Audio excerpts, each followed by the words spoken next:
The floor of that courtroom wasn't supposed to look like that, slick with blood, echoing with chaos, but I'll never forget it. A 6'3" decorated detective, Brian Callahan, had his boot raised ready to crush a federal judge.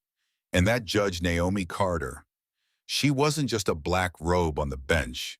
She was a woman who'd been quietly waiting 17 years for this exact moment, and she was willing to let herself bleed if it meant finally bringing him down. That morning had felt ordinary.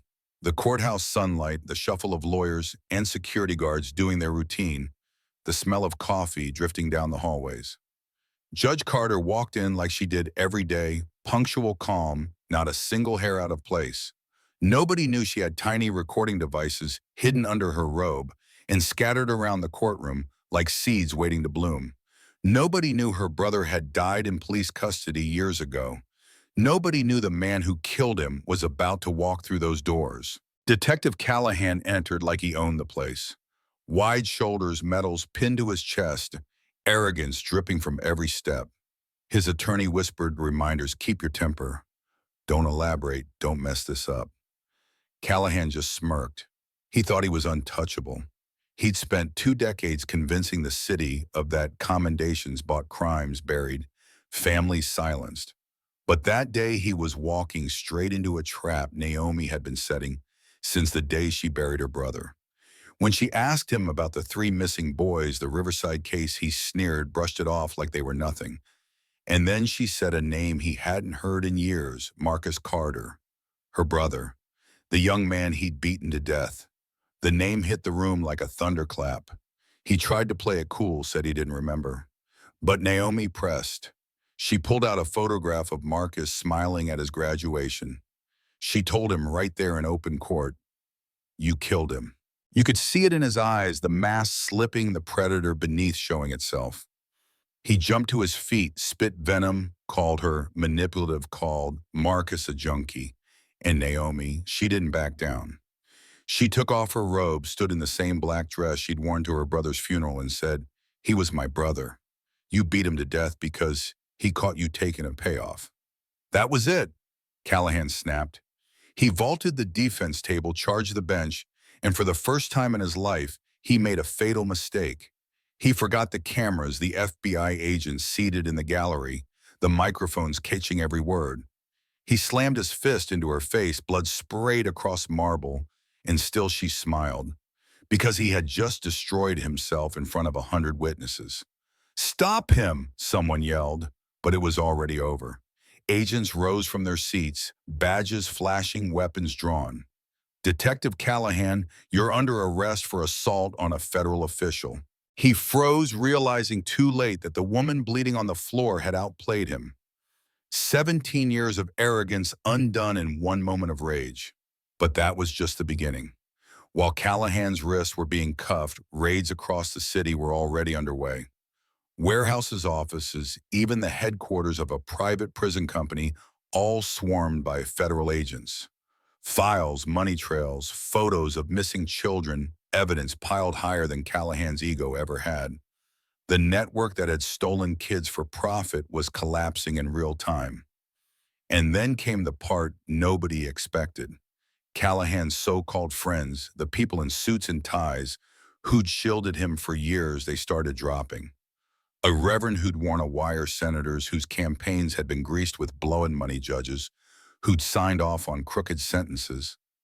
The rot reached higher than anyone wanted to admit. And at the center of it wasn't Callahan at all. He was just muscle. The true puppet master was a man the country thought of as a hero, Harold Sinclair, a silver-haired deputy director at the Department of Justice. When his name surfaced, you could feel the air leave the room. This wasn't just about one corrupt cop anymore. This was about the system itself. And Naomi, she didn't blink. She told the Attorney General flat out, the system was already broken the day someone decided children were commodities.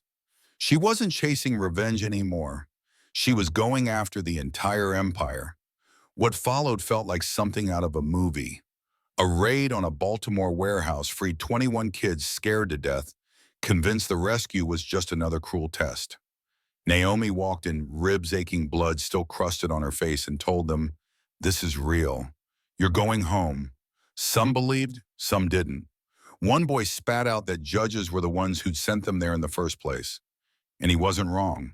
But Naomi stood there anyway, shoulders squared, taking responsibility for a system that had failed them. Then came Sinclair's final play. He vanished from custody and a fake transfer reappeared in the shadows of an abandoned youth facility, the very place Marcus had once investigated. Naomi walked in alone.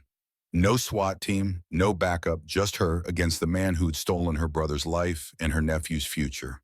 Yes, her nephew. That was the gut punch. She learned in that office that Marcus had a son, a boy named Deshaun, who'd been swallowed by Sinclair's machine and died trying to escape. 17 years of grief deepened in a heartbeat. Sinclair, calm as ever, sat with a detonator in his hand, files stacked around him. This building holds proof of everything he said. One button and it all disappears, me, you, the evidence, all of it. Naomi didn't flinch. She pulled out her phone, showed him the screen. His entire confession had been live-streamed to the FBI and news outlets. His justifications, his arrogance, his crimes, they weren't vanishing. The world had already heard. He faltered. For the first time, his voice cracked, tears running down his face, as he tried to explain himself about his son who died, about how his grief had twisted into ideology. But Naomi cut through the excuses. Every child you took was somebody's baby.